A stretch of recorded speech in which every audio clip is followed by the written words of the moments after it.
The wonder story today is names. Begins on page 79, and it is the last chapter before we start part 2. It's chapter 31. Names: Rat Boy, Freak, Monster, Freddy Krueger, E.T., Gross Out, Lizard Face, Mutant. I know the names they call me. I've been in enough playgrounds to know kids can be mean. I know. I ended up in the second floor bathroom. No one was there because first period had started and everyone was in class. I locked the door to my stall and took off my mask and just cried for I don't know how long.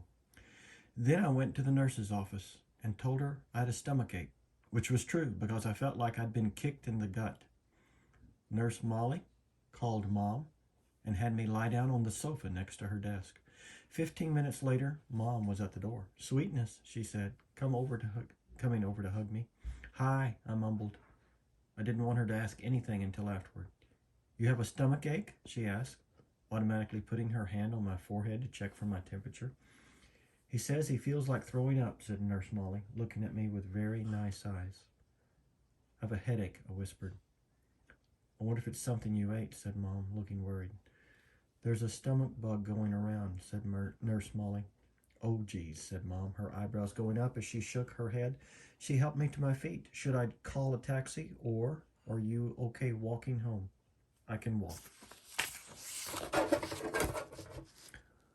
"What a brave kid," said Nurse Molly, patting me on the back as she walked us toward the door. "If he starts throwing up or runs a temperature, you should call the doctor." "Absolutely," said Mom, shaking Nurse Molly's hand.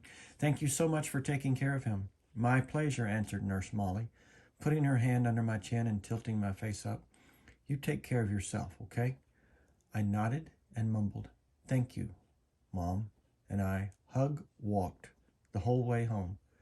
I didn't tell her anything about what had happened, and later when she asked me if I felt well enough to go trick-or-treating after school, I said no. This worried her since she knew how much I usually love trick-or-treating. I heard her say to Dad on the phone, "He doesn't even have the energy to go trick-or-treating." "No, no fever at all." "Well, I will if he doesn't feel better by tomorrow." I know, poor thing. Imagine his missing Halloween.